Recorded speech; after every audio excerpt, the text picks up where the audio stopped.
Salam sejahtera, salam penuh sukacita. Senang sekali bisa berjumpa kembali dengan Bapak Ibu sekalian. Seluruh jemaat simpatisan GCC, baik di Indonesia maupun di luar negeri. Dan juga secara khusus, saya menyapa para hamba-hamba Tuhan, para dosen-dosen teologi, mahasiswa teologi, ikut pelajaran ini. Karena pelajaran yang satu ini sangat penting, karena berkaitan dengan doktrin yang sangat penting di gereja Roh Kudus. Saya sudah menyiapkan topik Roh Kudus secara lengkap dan panjang. Total ada 25 sesi. Sehingga para dosen, para mahasiswa tidak akan pernah bisa mendapatkan pelajaran topik Roh Kudus selengkap ini. Dan mohon maaf, bukan menyombongkan diri. Karena memang Tuhan berikan sedikit karunia pengajaran kepada saya, sehingga saya menggali-gali.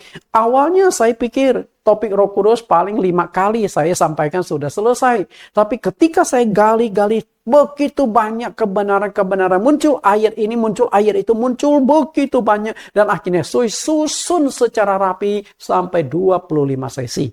Oke, sebelum kita belajar, mari kita berdoa. Di dalam nama Tuhan Yesus Kristus kami berdoa. Terima kasih penyertaan-Mu Tuhan. Engkau tetap memimpin kami, tetap mengajarkan kami, tetap menyingkapkan bagi kami kebenaran-kebenaran-Mu. Hari ini kami melanjutkan pelajaran topik Roh Kudus pada sesi yang ke-10. Mohon Tuhan memimpin kami, menyertai kami, dan juga menyingkapkan rahasia-rahasia tentang dunia roh kepada kami.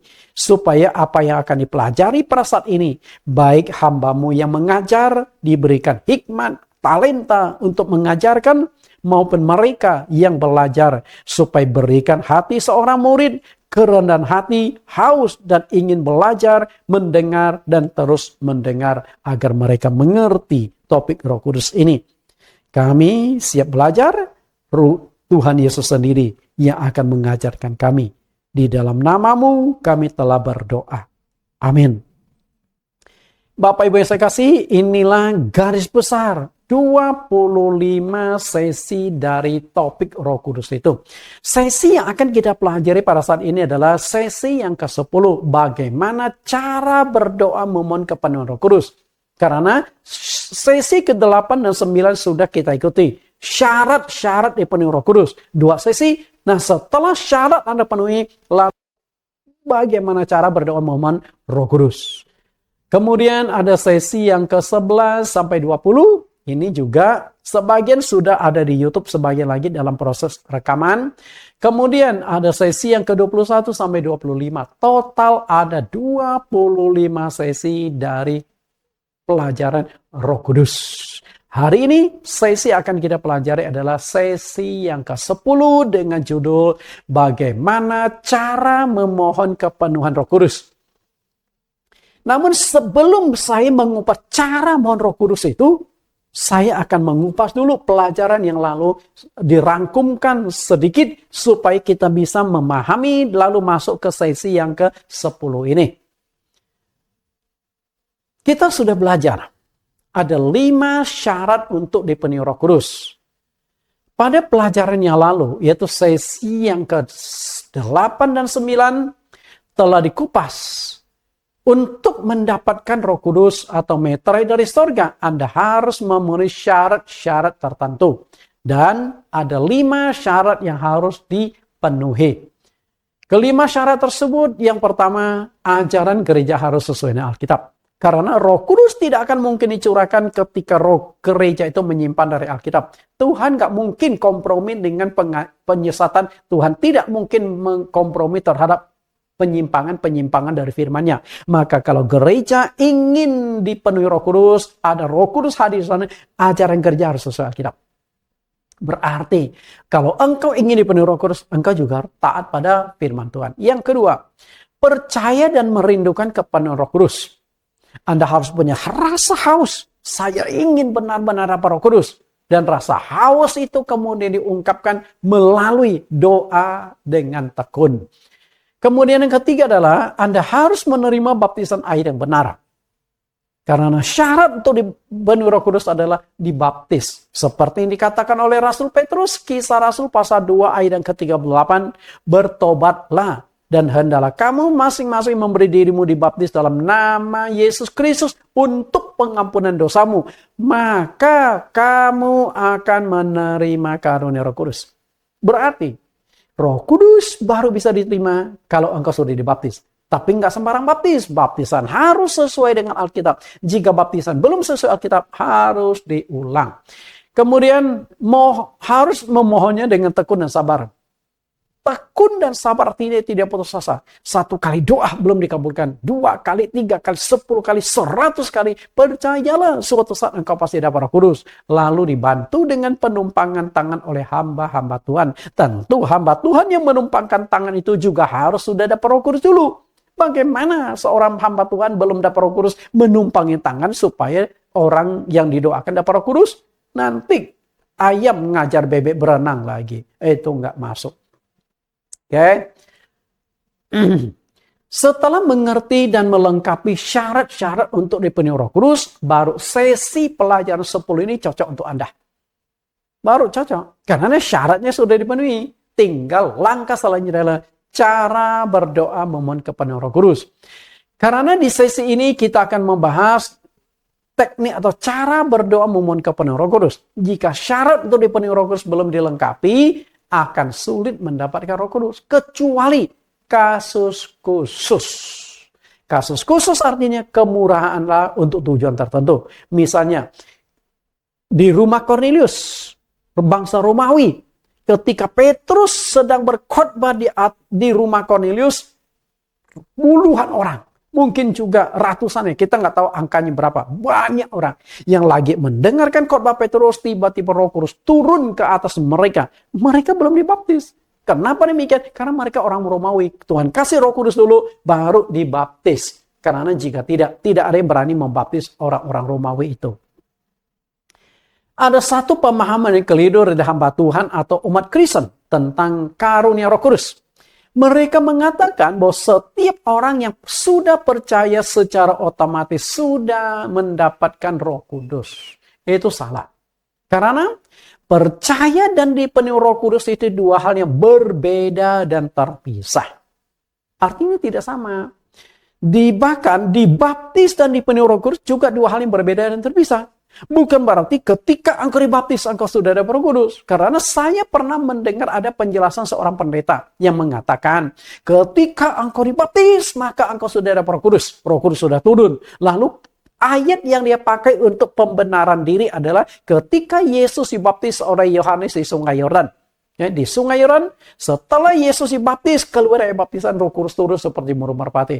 Nah, lalu diajarkan kepada jemaat, kalau engkau sudah dibaptis, berarti engkau sudah ada Roh Kudus sudah turun ke atas kamu. Salah. Itu nggak bisa seperti itu. Kalau Anda mengutip Yesus dibaptis, itu Yesus, bukan kita. Kalau Anda mengatakan, ketika dibaptis Roh Kudus engkau sudah turun, seperti kasus Yesus, bagaimana dengan Kisah Rasul pasal yang ke-19 ayat 1-7? Orang-orang Efesus, mereka sudah dibaptis. Sama, Yesus dibaptis oleh Yohanes. Mereka juga sudah terima baptisan Yohanes, tapi belum dapat Roh Kudus. Sehingga baptisan mereka cepat diulang. Baru dapat Roh Kudus. Tanda bukti dapat Roh Kudus adalah 12 orang jemaat di Efesus yang dicatatkan di Kisah Rasul 19 ayat 1-7 berkata-kata dengan bahasa roh. Sudah dikupas pada sesi yang ketiga bahwa orang yang sudah percaya Tuhan Yesus tidak otomatis juga sudah dipenuhi Roh Kudus. Kisah Rasul. Murid-murid Tuhan Yesus ada 12 orang. Sebelum hari Pentakosta, mereka sudah percaya Yesus. Sudah menjadi pengikut Yesus. Sudah jadi rasul. Apakah sudah ada Roh Kudus? Belum. Kemudian ketika Yesus mengajar, Yesus juga mendidik 70 murid. Yang setelah dididik lalu diutus dua-dua. Mendahului Tuhan Yesus. Dan ternyata 70 murid itu juga sudah punya kuasa. Bisa usir setan loh. Kemudian Yesus pernah memberi makan 5.000 orang laki-laki dengan 5 roti 2 ikan. Kemudian banyak wanita karir yang menjadi pengikut bahkan menjadi sponsor pelayanan Tuhan Yesus. Selain itu banyak orang yang disembuhkan penyakit berbondong-bondong mencari Yesus. Nah, apakah mereka belum ada yang percaya Yesus?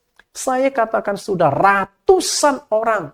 Intinya saja sudah ada 82 orang, 70 murid dan 12 rasul. Intinya.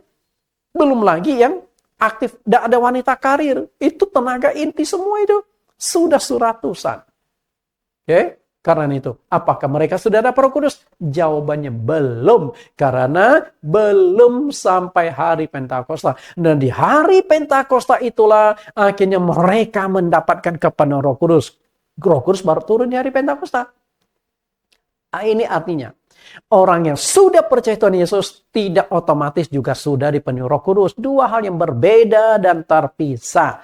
Karena kalau Roh Kudus sudah masuk ke dalam diri Anda, masa Anda nggak tahu? Masa nggak ada gejala apapun? Kan aneh. Karena itu di Alkitab sangat jelas orang yang dipenuhi Roh Kudus bisa berkata-kata dengan bahasa roh atau berglosolali. Kemudian bahkan jemaat yang sudah dibaptis juga belum dipenuhi Roh Kudus. Perhatikan dialog Paulus dengan jemaat di Efesus dalam Kisah Rasul 19 ayat 1-7. Tadi saya sudah singgung sedikit, tapi kita akan lihat ayatnya. Bahwa mereka sudah dibaptis tapi belum dipenuhi Roh Kudus. Kisah Rasul 19 ayat 1. Ketika Apolos masih di Korintus, Paulus sudah menjelajah daerah-daerah pedalaman dan tiba di Efesus. Di situ didapatinya beberapa orang murid.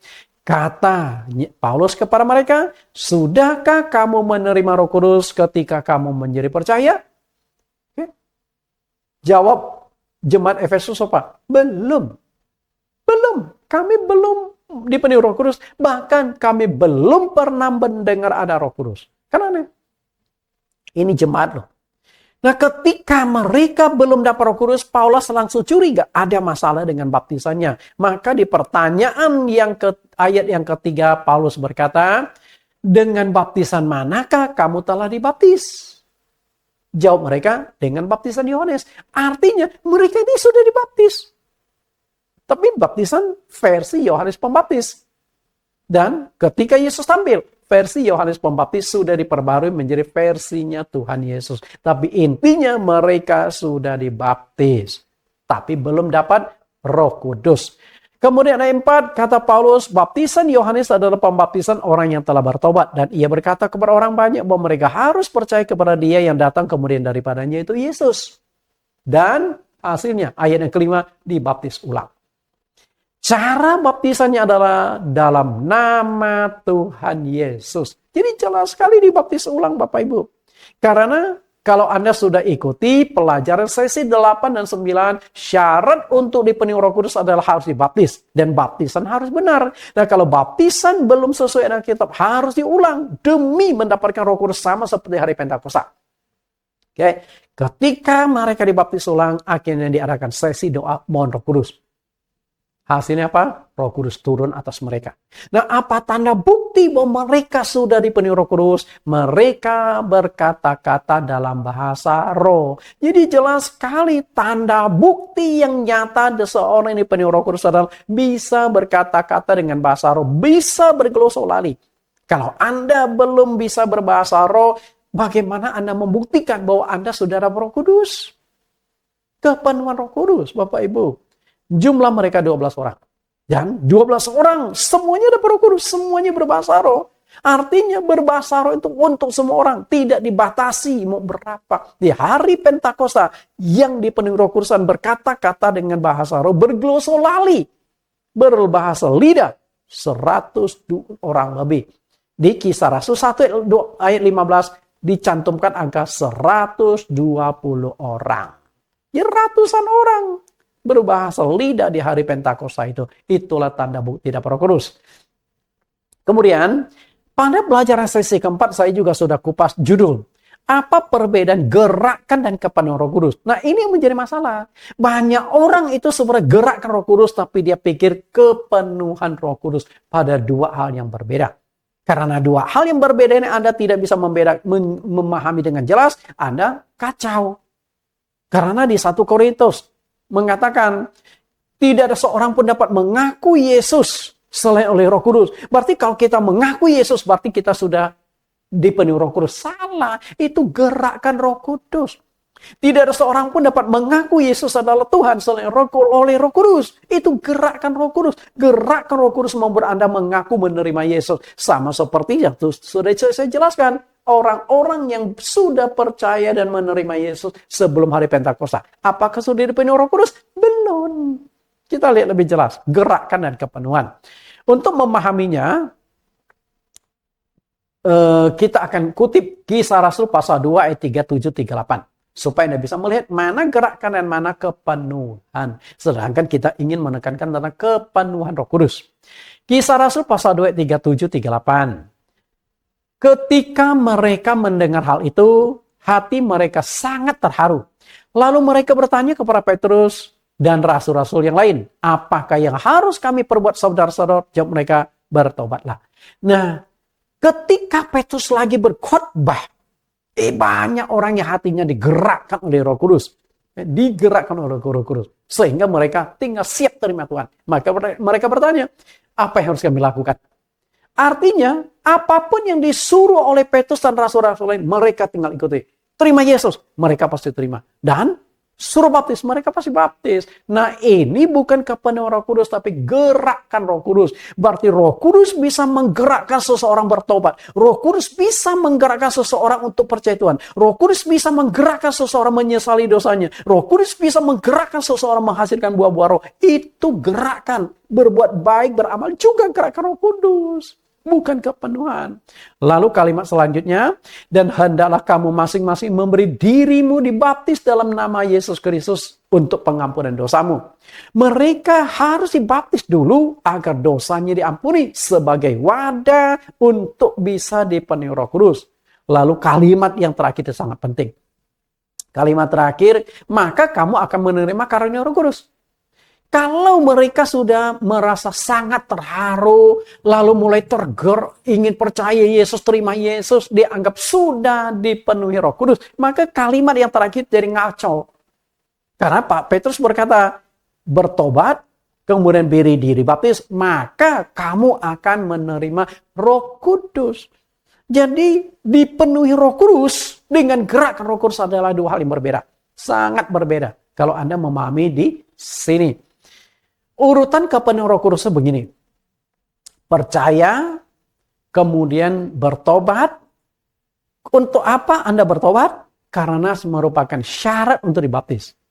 Anda nggak mungkin dibaptis kalau Anda tidak bertobat. Dan kalau Anda tidak mungkin bertobat kalau Anda nggak percaya.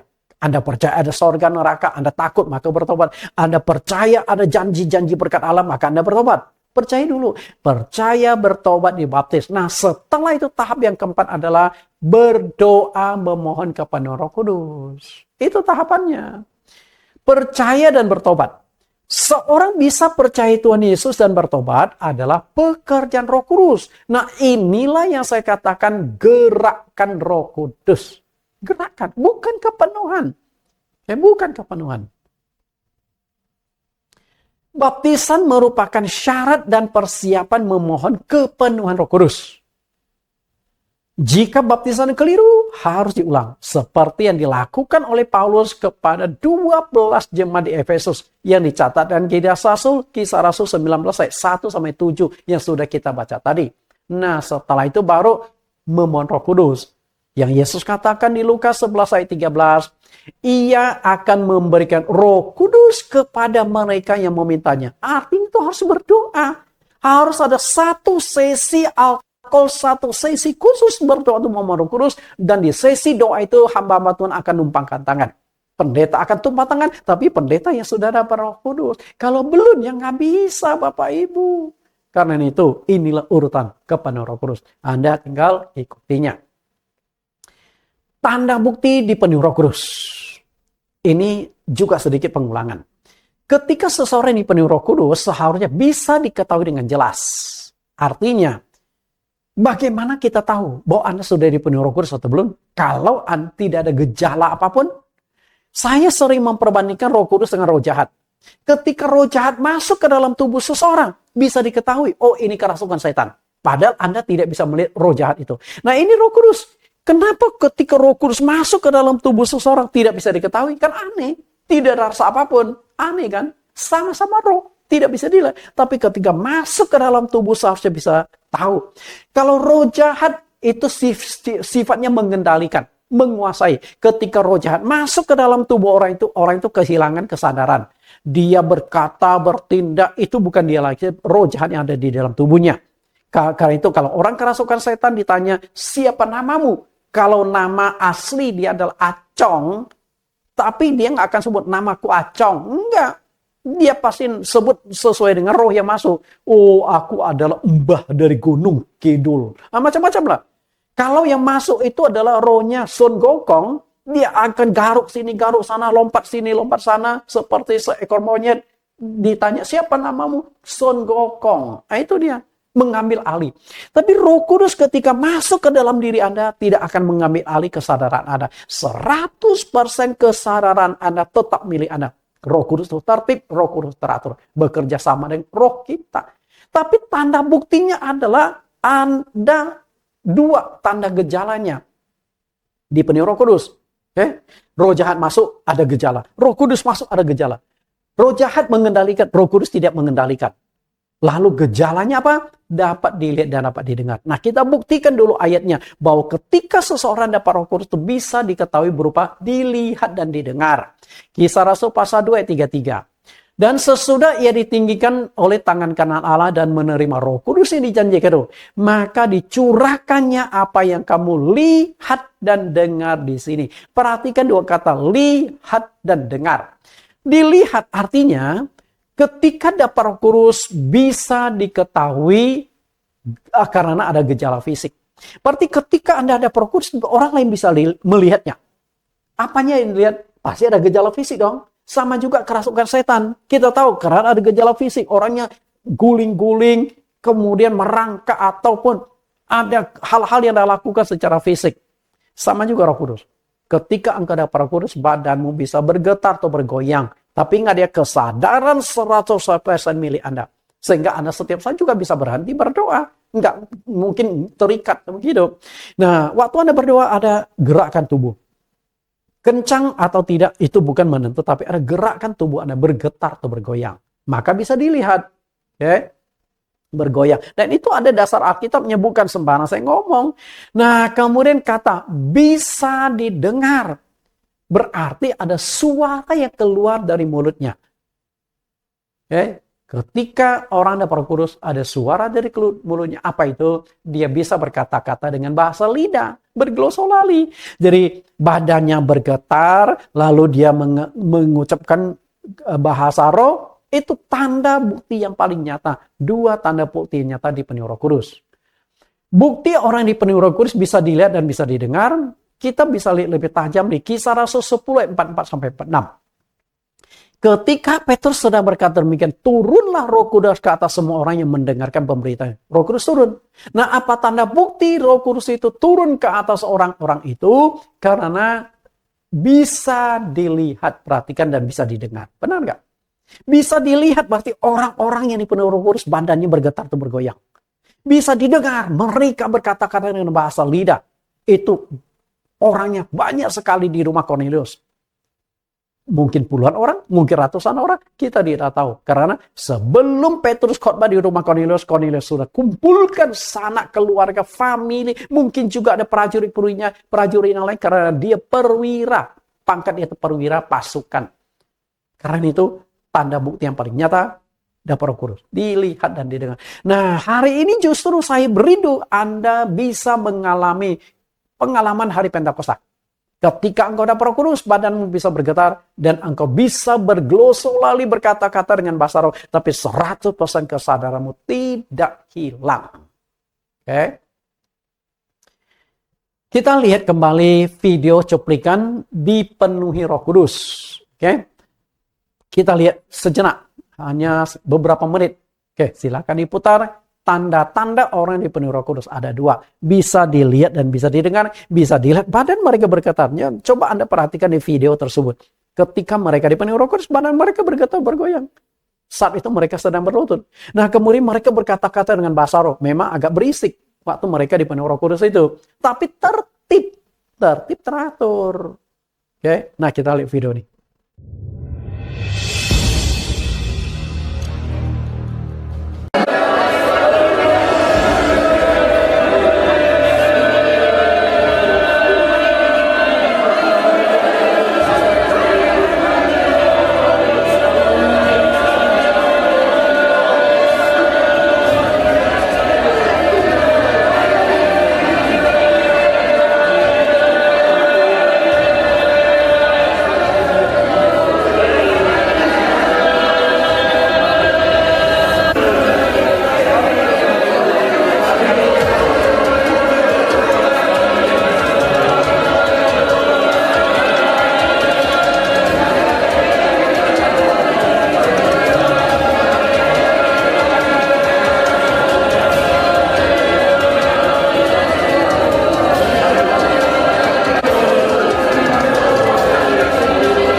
Oke, kita sudah menonton video itu.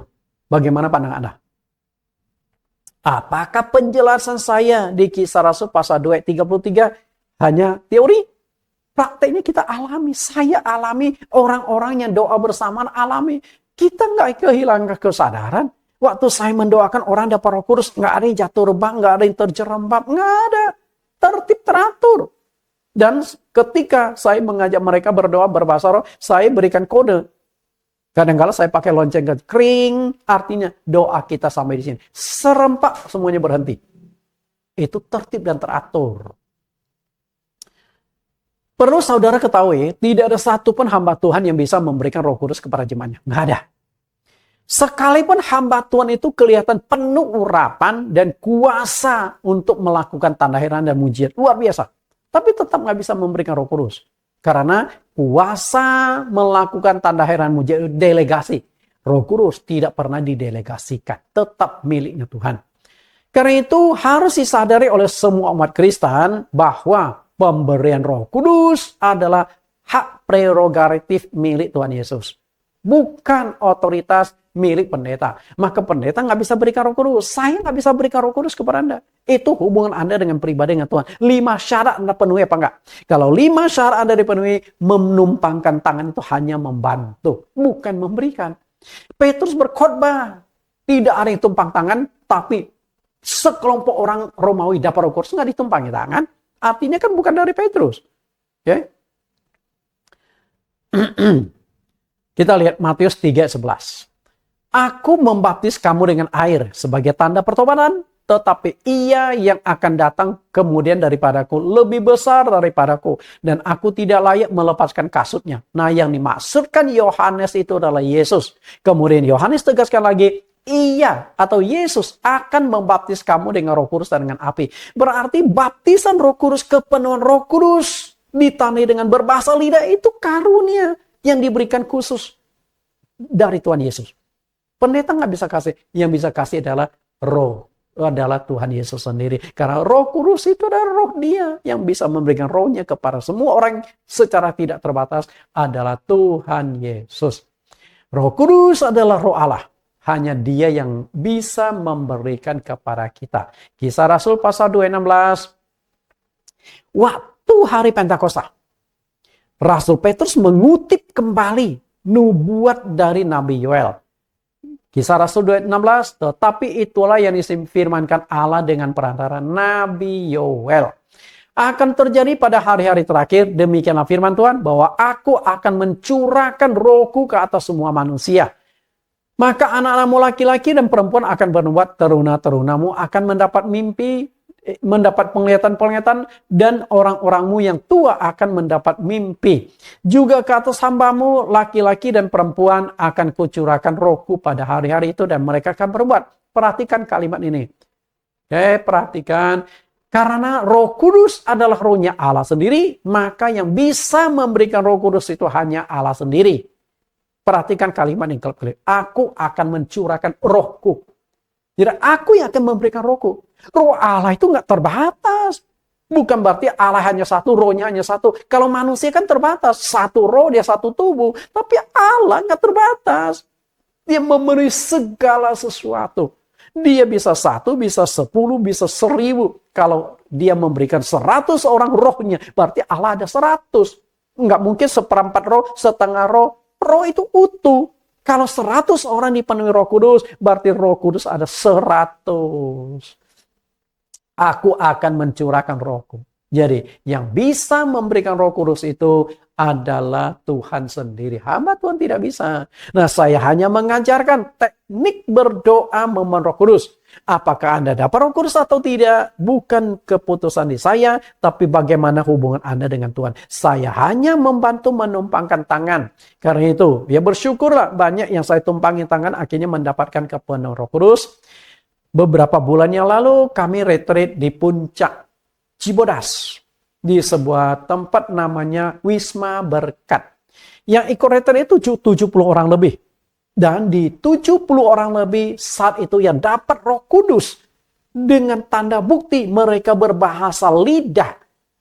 30 orang lebih. Dan ada satu pendeta yang ikut retreat. akhirnya juga dapat Roh Kudus. Pendeta, namanya pendeta Astrid, dapat Roh Kudus. Suaminya juga seorang pendeta, orang bule dari Australia. Dan suaminya adalah seorang hamba Tuhan yang melayani di Papua, tapi sudah dipanggil oleh Tuhan. Nah, Ibu Astrid ini ikut saya, gereja saya. Dia ikut retreat, dan dia dapat Roh Kudus di puncak itu. Wah, sangat seru. Dan dia akhirnya rindu juga bergabung di gereja kami. Seorang hamba Tuhan bisa melakukan tanda heran, mujizat, usir roh jahat, kesembuhan, karena Tuhan Yesus telah memberikan otoritas kepada hamba itu. Diberikan otoritas. Kita lihat dasar ayatnya, Matius 10 ayat 7.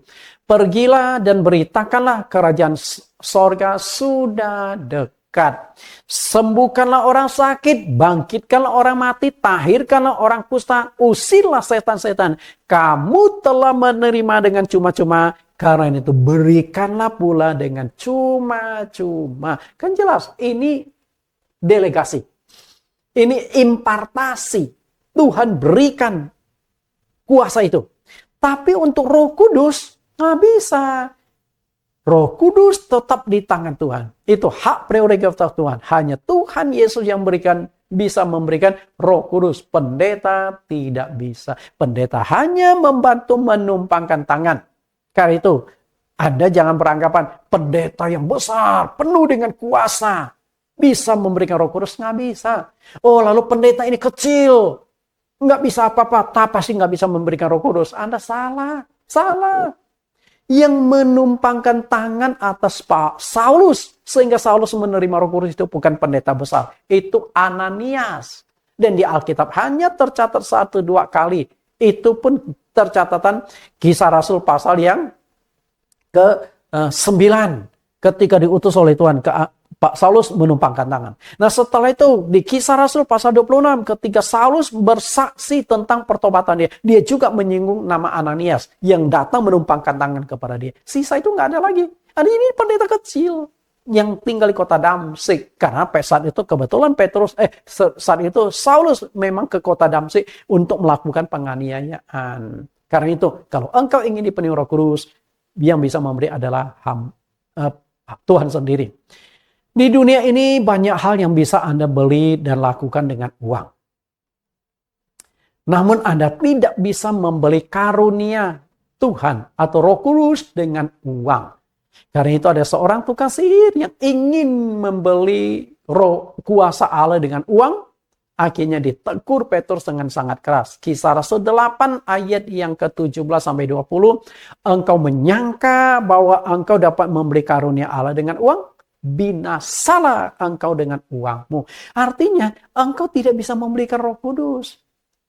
Kalau Roh Kudus bisa dikasih, mungkin saya juga akan jual belikan Roh Kudus kali ya, seperti Simon ya. Oke, engkau mau dapat Roh Kudus? Ayo bayar 100 juta, 200 juta, 1 miliar. Tapi untunglah ini nggak bisa dijual belikan. Kalau Roh Kudus bisa dijual belikan, pendeta-pendeta besar apalagi punya kuasa melakukan tanda heran mujizat, pasti ramai-ramai akan menjual paket kepenuhan Roh Kudus. Ngeri nggak?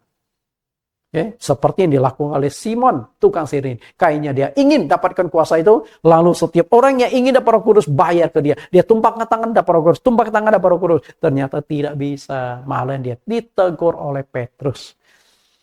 Jika Anda bisa dipenuhi Roh Kudus, itu adalah peristiwa luar biasa. Kenapa saya katakan peristiwa luar biasa? Karena Roh Kudus itu dikaruniakan dari sorga, langsung oleh Tuhan Yesus sendiri. Berarti Anda bisa mengecek nih, Tuhan Yesus saat ini masih hidup atau enggak? Ada atau enggak? Ada Roh Kudus.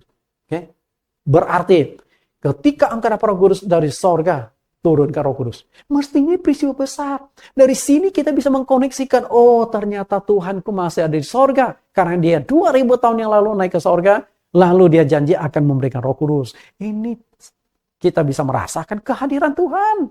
Itu peristiwa besar Bapak Ibu. Lukas 24:49.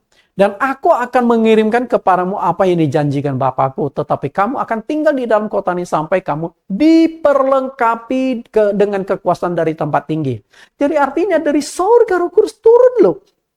Bayangkan dari sorga Roh Kudus diturunkan. Sorga ada di mana? Yang penting ada di atas. Betul?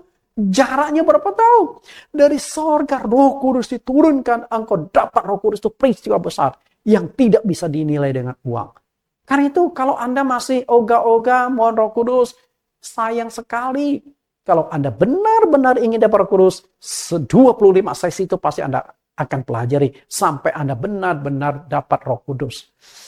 Seorang hamba Tuhan hanya bisa membantu dengan cara menumpangkan tangannya pada saat altar call dilakukan. Berarti Roh Kudus itu diturunkan bukan berdasarkan hebat tidaknya pendeta, besar atau kecilnya kuasa yang dimiliki oleh seorang hamba Tuhan. Bukan itu penentuannya. Karena yang memberikan Roh Kudus bukan pendeta, tapi Tuhan Yesus langsung. Nah, Paulus adalah seorang rasul besar, memiliki kuasa luar biasa. Kuasanya hebat nih. Bisa ketika baju yang dipakai oleh Paulus diletakkan atas orang sakit, orang itu sembuh. Ketika orang kerasukan setan, jubah yang pernah dipakai Paulus ditaruh atas seorang kerasukan setan, setan kabur. Dan banyak mujizat-mujizat yang Paulus lakukan. Tapi waktu pertobatan yang menumpangi Saulus adalah seorang pendeta kecil yang sudah saya katakan, Ananias. Kita lihat Ananias. Ia menumpangkan tangannya atas Saulus. Dan Saulus dipenuhi Roh Kudus. Berarti penumpangan tangan itu bukan ditentukan pendeta besar atau kecil, hebat atau tidak kuasanya. Tuhan memakai pendeta itu enggak. Yang memberikan Roh Kudus adalah Tuhan. Oke? Sampai di sini kemudian kita akan bahas nih. Karena itu, untuk dipenuhi Roh Kudus, Anda harus meminta kepada Tuhan melalui doa. Harus meminta. Berarti Roh Kudus itu nggak akan turun. Roh Kudus itu tidak akan diberikan kepada Anda kalau Anda tidak meminta. Itu sudah ditegaskan oleh Tuhan Yesus. Lukas 11 ayat 13. Jadi jika kamu yang jahat tahu memberi pemberian yang baik kepada anak-anakmu, apalagi Bapamu yang di sorga, Ia akan memberikan Roh Kudus kepada mereka yang meminta kepadanya. Kan sudah jelas nih, yang meminta kepadanya artinya engkau tidak akan mendapat Roh Kudus kalau engkau tidak meminta kepada Allah. Walaupun Allah tahu Anda ingin dapat Roh Kudus, tapi kalau enggak meminta, nggak akan bisa. Nah, artinya kalau meminta berarti ada khusus sesi doa memohon kepada Roh Kudus. Pendeta harus mengajarkan cara doa mohon Roh Kudus. Nah, itu yang sedang saya ajarkan pada saat ini, Bapak Ibu. Karena itu, kalau Anda tidak meminta, ya sudah. Kalau Anda tidak mengikuti sesi doa mohon Roh Kudus, ya sudah nggak dapat Roh Kudus. Kita lihat bagaimana cara doa meminta kepada Roh Kudus. Kita lihat. Untuk itu, saudara perlu mengetahui kunci rahasia bagaimana teknik berdoa memohon kepenuhan Roh Kudus. Perhatikan kunci rahasia dan Roh Kudus. Berarti ada rahasianya bagaimana Anda dapat Roh Kudus. Ada 3 kunci rahasia bagaimana Anda dipenuhi Roh Kudus. Saya akan kutip dasar ayatnya dan kita buktikan dasar ayatnya itu. 3 kunci rahasia mendapatkan kepenuhan Roh Kudus. Lihat 3 kunci ini diungkapkan di Lukas pasal 11 ayat 9 sampai 13. Dan di ayat 13 tadi kita sudah baca. Supaya lengkap kita lihat keseluruhannya. Saya akan baca di ayat ini. Termasuk ayat 13 yang tadi kita sudah baca. Saya akan baca sekali lagi supaya kompleks. Lengkap. Lukas 11 ayat 9 sampai 13. Oleh karena itu aku berkata kepadamu, mintalah maka akan diberikan kepadamu. Carilah maka kamu akan mendapat, ketoklah maka pintu akan dibukakan bagimu. Karena setiap orang yang meminta menerima dan setiap orang yang mencari mendapat dan setiap orang yang mengetok baginya pintu dibukakan. Jadi, jika kamu yang jahat tahu memberi pemberian yang baik kepada anak-anakmu, apalagi Bapamu yang di sorga, Ia akan memberikan Roh Kudus kepada mereka yang meminta kepadanya. Bapak Ibu ketemu nggak? Ada 3 kunci rahasia untuk dipenuhi Roh Kudus. Ayat ini seringkali dipakai oleh pendeta untuk menjelaskan yang lain. mintalah, cari ketok. Padahal ini ayat yang berkaitan dengan kepenuhan Roh Kudus. Jadi ada 3 kunci kalau engkau ingin dapatkan kepenuhan Roh Kudus waktu altar call. Nah, ketiga ini Anda praktekkan. 3 itu adalah minta, cari, ketok. 3 kunci rahasia berdoa memohon kepenuhan Roh Kudus. Nah, tinggal kita analisa. Maksudnya itu apa? Oke, kita analisa lebih tajam. Apa yang dimaksud dengan minta, cari, dan ketok? Karena ini berkaitan dengan teknik berdoa memohon kepenuhan Roh Kudus. Minta, cari, ketok pasti memiliki makna yang terselubung di dalamnya. Itulah yang akan kita analisa pada saat ini. Kita lihat 3 kunci rahasia doa memohon Roh Kudus. Minta artinya harus keluarkan suara. Oke. Ucapkan saja, haleluya, haleluya, terus menerus. Kemudian, cari. Cari itu apa? Kalau minta berarti keluarkan suara, cari artinya apa? Berdoa dengan konsentrasi. Pikiran harus tenang, fokus, tidak terombang-ambing. Kemudian ketok. Ketok artinya apa? Seperti ketok pintu. Ketok artinya tekun dan sabar. Tidak putus asa, berdoa berulang kali, suatu saat Roh Kudus akan Anda dapatkan. Kita analisa lebih tajam ketiga kata ini. Minta, cari, ketok. Minta artinya Anda tinggal ucapkan kalimat, kata haleluya terus menerus. Kata haleluya ini bukanlah mantra. Kata haleluya bukan mantra. Jadi nggak usah takut. Kata haleluya ini berasal dari bahasa Ibrani yang artinya puji Tuhan. Oke, puji Tuhan. Kata ini terdiri dari 2 kata. Haleluya merupakan ungkapan untuk menyatakan rasa syukur, pujian, atau sukacita atas anugerah dari Tuhan. Kata dari bahasa Ibrani ini mengandung 2 kata. Haleluya, yaitu halel, yang berarti pujian. Halel artinya pujian. Yah, yang berarti Yahweh atau Tuhan.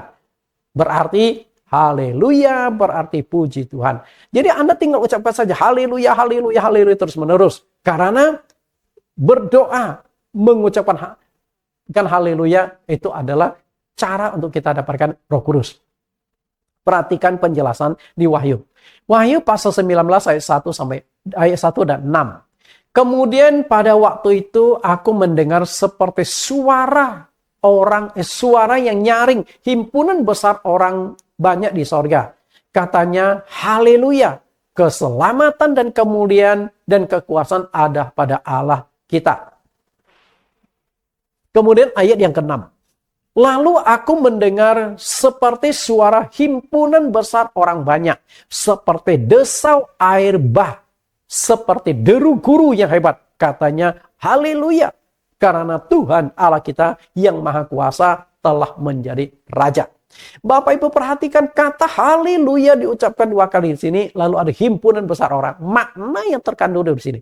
Suara nyaring adalah kumpulan orang yang berdoa bersama-sama.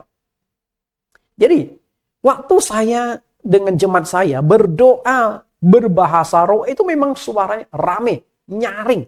Karena masing-masing berbahasa roh, berbahasa lidah. Jadi kesannya rame. Karena doa bersama-sama. Kemudian, haleluya adalah kalimat yang diucapkan waktu doa Roh Kudus. Haleluya, haleluya, haleluya, haleluya. Ketika Roh Kudus akan masuk ke dalam lidah Anda akan digerakkan oleh Tuhan. Dari kata haleluya, haleluya, tiba-tiba bisa berubah menjadi bahasa roh. Nah itu pengalaman kita. Tapi tentu bukan harga mati. Haleluya itu hanya pengalaman kami alami seperti itu. Kalau enggak, mau ucapkan apa? Anda bisa saja ucapkan puji Tuhan, puji Tuhan, puji Tuhan. Kan sama juga puji Tuhan, puji Tuhan, puji Tuhan. Seterusnya ucapkan puji Tuhan. Nanti ketika Roh Kudus turun, lidahmu akan digerakkan oleh Tuhan. Sehingga engkau bisa berkata-kata dengan bahasa roh. Ini pengalaman kami ketika kami doa mohon Roh Kudus. Jadi yang namanya dipenuhi Roh Kudus berarti engkau bisa berkata-kata dengan... Maaf, agak sirik flu. Ketika engkau dipenuhi Roh Kudus, tanda bukti engkau dipenuhi Roh Kudus adalah engkau bisa berkata-kata dengan bahasa lidah, berglosolali. Berarti waktu doa engkau harus keluarkan kalimat, harus ada ucapan yang engkau ucapkan. Kalau Anda tidak mau pakai kata haleluya, boleh saja pakai yang lain. Intinya adalah Anda ucapkan. Sama ibarat begini loh. Katakanlah anak saya. Suatu hari dia mau ke sekolah, dia mau minta uang jajan. Dia sudah pakai baju lengkap, sudah pakai tas ransel, kemudian datang. Saya sudah tahu ini anak mau minta uang jajan. Tapi saya ingin melatih anak saya punya etika. Ketika dia datang, dia lihat saya juga melihat dia. Ya udah kita tatap-tatapatan 15 menit. Sampai dia keluarkan kalimat, mungkin keluarkan. Bahkan kalau dia nggak mau keluarkan kalimat, hanya begini. Saya tetap akan melihat dia. Kalau dia begini, saya akan begini saja. Okay? Sampai dia berkata, papi minta uang jajan, baru saya tarik dompet saya. Bisa nangkap? Keluarkan suara. Nah, dalam pengalaman kami, ketika kami mendoakan orang yang ingin dapat Roh Kudus, mulutnya dikunci. Nggak ada suara. Nggak bisa dapat Roh Kudus. Atau komat kamit. Nggak ada suara, hanya komat kamit. Nggak bisa. Anda harus keluarkan suara. Haleluya, haleluya, haleluya. Terus menerus, percayalah. Kalau Roh Kudus mau turun, kata haleluya terus menerus itu akhirnya bisa berubah menjadi bahasa lidah atau bahasa roh. Nah, itu dia. Kemudian yang kedua, mencari berarti konsentrasi. Ya, konsentrasi.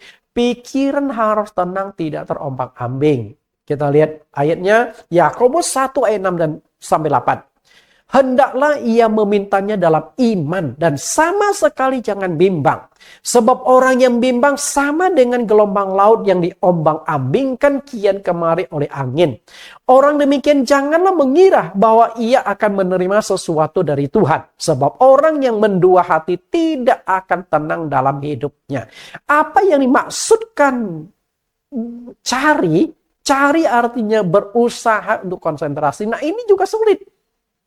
Perhatikan kata gelombang laut. Nah, gelombang laut itu dipakai untuk melukiskan pikiran kita yang kacau. Tidak konsentrasi. Terombang-ambing. Oke? Terombang-ambing.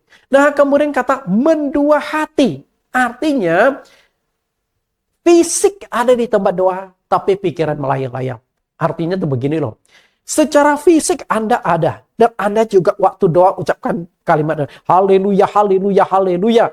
Tapi pikiran melayang-layang nggak tahu kemana. Lagi doa, haleluya, haleluya. Dalam pikiran, bakso depan gang masih buka nggak ya? Kok doanya lama? Nah, Anda nggak akan dapat Roh Kudus, dapat bakso. Itu pun kalau Anda ngutang dikasih, Bapak Ibu. Karena itu, waktu doa Roh Kudus, konsentrasi. Konsentrasi penuh, lalu ucapkan doa, haleluya, haleluya, terus menerus. Engkau akan bisa dapat. Satu kali saya ditugaskan di gereja Banjarmasin. Gereja itu punya sekolah Kanaan. Dengan jemaat sekitar 800-an. Waktu saya baru tugas di sana, ada seorang gadis. Dia berkata, Pak Pendeta Nathan, saya sudah 5 tahun doa Roh Kudus nggak dapat. Nah, kalau boleh tolong bantu tumpangin tangan ya saya bisa dapat Roh Kudus. Ya, karena permintaan ya udah saya berikan perhatian khusus kan. Nah, kebetulan di gereja itu setiap Jumat malam kita ada doa. Ibadah doa. Khotbahnya lebih pendek, doanya lumayan panjang. Bisa 15 sampai 20 menit. Dan setiap Jumat malam itu ada altar call, doa mohon Roh Kudus. Ya sudah. Waktu itu saya sudah selesai khotbah, lalu kami masuk ke sesi doa. Saya numpangkan tangan dan juga dibantu oleh diaken-diaken dan pengurus gereja yang memang sudah diatur. Penatua juga ada. Nah, waktu saya numpang tangan, nah gadis ini ada. Jadi mereka tuh berlutut, ada bantal lututnya. Ada 30 orang lah. Nah, gadis ini yang mohon supaya ditumpangi tangan Roh Kudus, lagi doa. Setelah saya tumpang tangan, ya udah saya numpang ke tangan, haleluya, tapi nggak ada Roh Kudus. Kelihatan dia juga semangat, haleluya, haleluya, haleluya, ucapkan kalimat. Tapi setelah tumpang tangan belum dapat Roh Kudus. Lalu saya pindah ke sebelahnya lain. Nah, ini ada saudara. Nah, waktu saya tumpangi tangan orang lain, Anda tahu nggak apa yang dilakukan oleh gadis ini? Dia mulut tetap haleluya. Haleluya, haleluya. Tapi kebetulan dia itu pakai celana jin. Kemudian dari celana jin itu ada kantongnya. Dari kantong dikeluarkan haleluya, haleluya, haleluya, haleluya, haleluya. Anda tahu? Nyisir. Ya.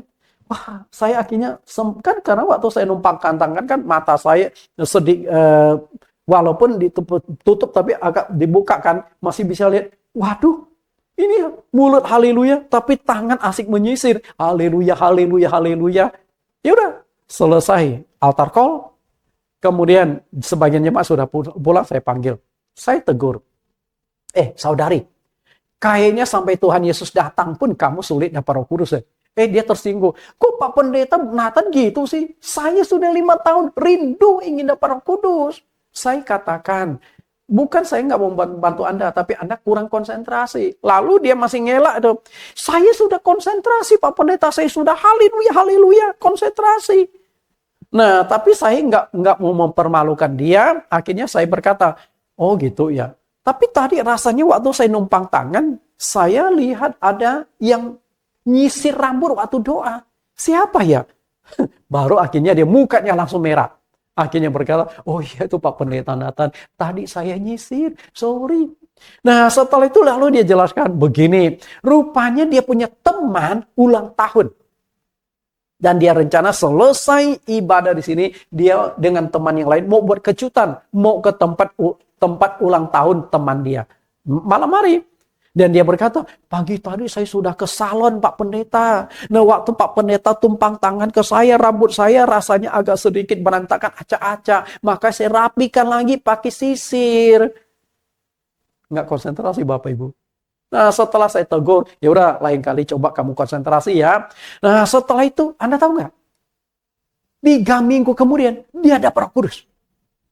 Pada sudah 5 tahun dia berdoa Roh Kudus. 3 minggu setelah dia dapat Roh Kudus. Karena setelah saya tegur lalu dia mulai konsentrasi. Doa haleluya, haleluya, konsentrasi. Dapat Roh Kudus. Konsentrasi itu penting. Dan itu seringkali sulit kita lakukan, konsentrasi itu. Karena pikiran kita itu seringkali melayang-layang. Nah bagaimana supaya konsentrasi? Anda bisa saja koneksikan ke atas. Pikiran ke atas. Atau membayangkan sebuah salib. Membayangkan sebuah salib. Konsentrasi. Memang tidak mudah, tapi perlu konsentrasi. Ketika engkau konsentrasi, rindu, maka Roh Kudus akan turun atas diri Anda. Jadi kata cari itu artinya konsentrasi. Kalau Anda tidak konsentrasi, Anda tidak bisa menggunakan kata cari. Ibaratnya itu begini. Ini ada satu tumpukan sampah. Nah di tumpukan sampah itu ada sebuah mutiara yang harganya ratusan juta. Mahal. Kemudian Anda ingin cari mutiara yang ada di tumpukan sampah itu gimana? Kan nggak mungkin Anda meraup sampah satu genggaman dipindahkan, nggak kan? Tapi Anda harus pindahkan sedikit-sedikit. Karena mutiara kan kecil. Jangan sampai setelah kita pindahkan, nggak ada. Nah oke, Anda pindahkan yang kecil, sedikit-sedikit pindahkan. Tapi selesai pindahkan sampah ini nggak ketemu mutiara. Kenapa demikian? Jangan-jangan mutiara itu sudah di tangan Anda pindahkan. Tapi karena konsentrasi Anda tidak ada, pikiran Anda tidak ada di sini, pikiran Anda melayang-layang, mutiara sudah di tangan pun Anda ikut pindahkan. Selesai sampah dipindahkan, mutiara nggak ditemukan. Padahal sudah Anda pindahkan ke sini. Itu konsentrasi. Satu kali saya melakukan karya dengan seorang pendeta senior. Nah, pendeta senior ini mungkin banyak pelayan, banyak kerjaan pada hari itu, sehingga konsentrasinya tidak kurang. Nah, dia naikkan kacamatanya begini. Setelah itu dia cari, kacamata gue taruh di mana ya? Dia tanya, kalian lihat nggak kacamata saya? Nah, kita yang melihat dia ketawa. Senyum-senyum. Akhirnya, gue nih serius lagi cari kacamata, ngapain kalian tertawa-tawa? Nah, akhirnya salah satu rekan kami nunjuk. Setelah ditunjuk pun masih nggak ngerti. Maksudnya apa sih? Nah setelah itu yang nunjuk tuh lalu datang diturunkan. Nih. Nggak konsentrasi Bapak Ibu. Karena itu konsentrasi itu penting. Lalu yang ketiga. Ketok. Ketok itu artinya tekun dan sabar. Tekun dan sabar. Tidak putus asa berdoa berulang kali. 1 kali doa belum. 2 kali belum. 3 kali belum. terus saja. Maka Tuhan Yesus mengambil perumpamaan di Lukas pasal 18 ayat 1 sampai 8 tentang ketekunan doa. Ada seorang Yesus katakan di ayat 1, menegaskan berdoa dengan tidak jemu-jemu. Lalu dalam perumpamaan ini, Tuhan ungkapkan seorang hakim yang lalim, yang tidak takut akan Tuhan, tidak menghormati manusia. Tapi ada seorang janda miskin. Dia ingin kasusnya dibela. Kayaknya kasusnya itu benar dia. Tapi karena dia tidak punya uang untuk songkok, hakim itu bisa tidak memenangkan perkara, sehingga hakim itu gantung terus. Dia datang lagi, berulang kali. Sampai akhirnya hakim tersebut tidak tahan lagi, lalu dia membelanya. Itulah wujud ketekunan. Dan demikian pula berdoa, Roh Kudus dibutuhkan ketekunan. Tadi saya sudah katakan, si gadis ini sudah 5 tahun. 5 tahun berdoa. Pada setiap Minggu, Jumat malam itu ada doa Roh Kudus. Berarti kalau 5 tahun itu sudah berapa kali doa? 1 tahun 52 Jumat malam. 5 tahun sudah 250 lebih kali dia berdoa.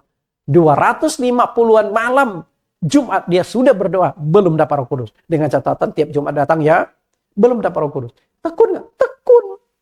Tapi kurang konsentrasi, itu masalahnya. Nah, karena dibutuhkan ketekunan untuk bisa mendapatkan Roh Kudus. Anda 1 kali doa belum dapat Roh Kudus, jangan putus asa. Doa lagi.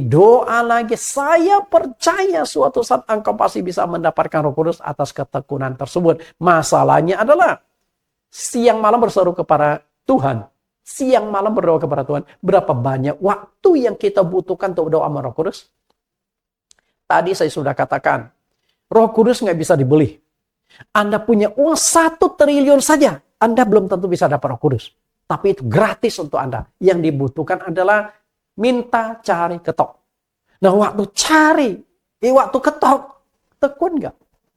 Dapat 1 triliun itu nggak gampang, Bapak Ibu. Seumur hidup kita, mungkin kita nggak akan pernah pegang duit 1 triliun. Jangankan 1 triliun, 100 miliar saja belum tentu kita bisa pegang sampai kita meninggal dunia ini. Mahal nggak? Mahal. Karena itu dibutuhkan ketekunan, kesabaran. Anda baru bisa mendapatkan Roh Kudus. Dan tekun sabar artinya harus punya iman. Percaya nggak bahwa Roh Kudus ini pasti engkau dapatkan? Kalau engkau pasti dapatkan, tinggal waktunya. Doa lagi. Suatu saat Roh Kudus itu akan menjadi milik Anda. Roh Kudus akan masuk tinggal di dalam diri Anda. Sehingga Anda mendapatkan pengalaman Pentakosta. Ketika Roh Kudus akan dicurahkan pada Pentakosta, murid-murid Tuhan Yesus mereka juga bertekun di dalam doa. 10 hari. Karena setelah Tuhan Yesus naik ke sorga, lalu mereka disuruh ke Yerusalem, jangan tinggalkan kota Yerusalem. Lalu mereka kembali ke kota Yerusalem, menyewa 1 ruangan, tinggal di sana 10 hari mereka bertekun di dalam doa, mohon kepenuhan Roh Kudus. Dan akhirnya mereka mendapatkan Roh Kudus. 10 hari loh mereka bertekun dalam doa.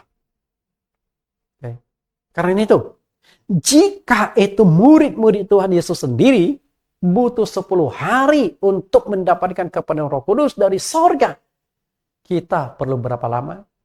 Berdoa dengan tekun adalah solusi mendapatkan Roh Kudus. Nah, saya ada seorang jemaat binaan yang tinggal di Kalimantan Barat, di Pontianak, namanya Yunili atau Saudari Muikim. Dia juga, saya awalnya nggak kenal, akhirnya dia kenal dan ketemu link YouTube saya. Lalu dia pelajari. Ini orangnya haus akan kebenaran. Setiap kali saya memberikan pengajaran, dia selalu ikut. Bahkan dia catat ulang gitu.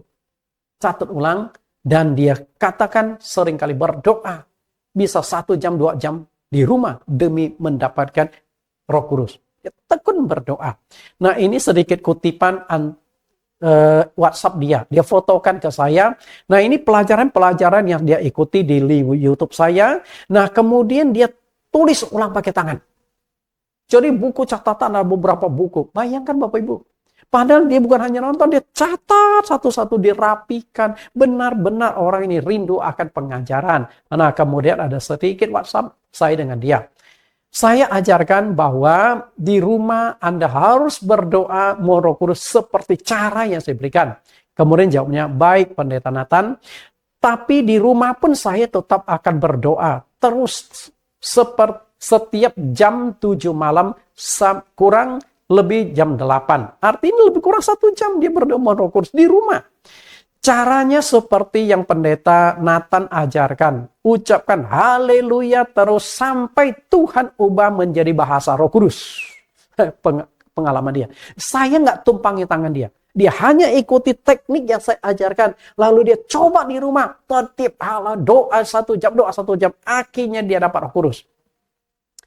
Tapi tanggal 26 Juli kemarin saya benar-benar dalam keadaan sadar. Penuh merasakan hadirat Tuhan begitu nyata. Tangan yang dalam posisi doa disatukan dengan tidak bisa dipisahkan. Oke. Terus bergerak berayun-ayun. Berayun-ayun itu artinya begini. Saya sempat berpikir, kenapa reaksi tubuh saya kerasa lain seperti kena stroke atau apa waktu itu. Begitu jelas dan sangat sulit saya jelaskan. Saya tidak rebah, tidak tumbang, tidak histeris. Dalam keadaan sadar sepenuhnya. Suara-suara di luar masih bisa saya dengar, tapi saya tidak berbahasa roh. Artinya saat itu tidak bisa belum berbahasa roh. Hanya mengucapkan haleluya saja sampai ayunan tangan itu berhenti sendiri. Tapi tangan mulai bergerak dan bergetar lembut pelan terus sampai ke badan pun bergetar. Apakah ada yang seperti saya pengalaman ini? Jadi pengalaman dia waktu dia mau dipenuhi Roh Kudus, dia penasaran. Karena saat itu kan dia sendiri kan. Nah dia berdoa haleluya haleluya, badan dia bergetar tapi belum bisa bahasa roh. Nah sampai akhir waktu yang lain ketika dia lagi berbahasa roh. Jadi ini pengalaman dia. Bapak Ibu yang saya kasih. Karena itu saya memberikan nasihat lagi. Engkau kan sudah dapat Roh Kudus. Sudah dapat Roh Kudus. Tetap tekun berdoa.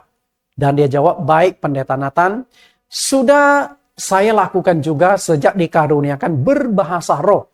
Setiap hari sekitar jam 7 sampai jam 8 itu jadwal doa saya. Kadang pernah sampai 2 jam berdoanya, tapi tidak terasa. Artinya 2 jam dia berdoa berbahasa roh, haleluya terus-menerus berbahasa roh. 2 jam tuh nggak terasa oleh dia. Jadi di sini orang bisa dapat Roh Kudus hanya belajar dari YouTube lalu dia praktekkan. Saya yakin Anda pun bisa dapat Roh Kudus ketika selesai mengikuti pelajaran 25 sesi Anda praktekkan di rumah. Saya yakin Anda bisa dipenuhi Roh Kudus. Karena Roh Kudus adalah janji Allah untuk semua orang. Roh Kudus berbahasa roh juga janji Allah untuk Anda. Silakan Anda coba pengalaman saudari Muikim ini. Siapa tahu Anda juga dapat Roh Kudus. Tuhan Yesus berkati. Kita berdoa. Dalam nama Tuhan Yesus Kristus kami berdoa. Terima kasih Tuhan. Engkau menyertai dan memimpin kami. Kami sudah belajar sesi yang ke-10. Cara berdoa memohon kepenuhan Roh Kudus. Semoga siapapun yang mengikuti sesi yang ke-10.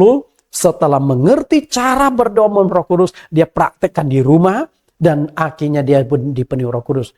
Namun tentunya mereka juga harus memenuhi 5 syarat tersebut. Kecuali kalau Tuhan bermurah hati memberikan kasus khusus sehingga sebelum dibaptis sesuai Alkitab dia sudah dipenuhi Roh Kudus lebih dahulu. Itu adalah otoritas itu adalah hak prerogatifnya Tuhan Yesus sendiri. Kami serahkan sepenuhnya ke dalam tangan Tuhan. Engkau tetap pakai hamba-Mu untuk menyampaikan kebenaran-kebenaran secara baik struktur. Dan juga akhirnya orang yang mendengarkan pengajaran ini setelah mengerti mereka praktekkan. Karena 25 sesi pelajaran ini masih sebatas teori. Hamba-Mu rindu mereka praktekkan dan akhirnya mereka dapat Roh Kudus yang benar-benar seperti dicurahkan pada hari Pentakosta.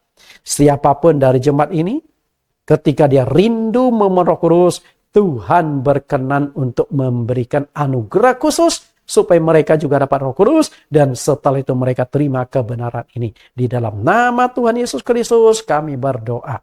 Amin.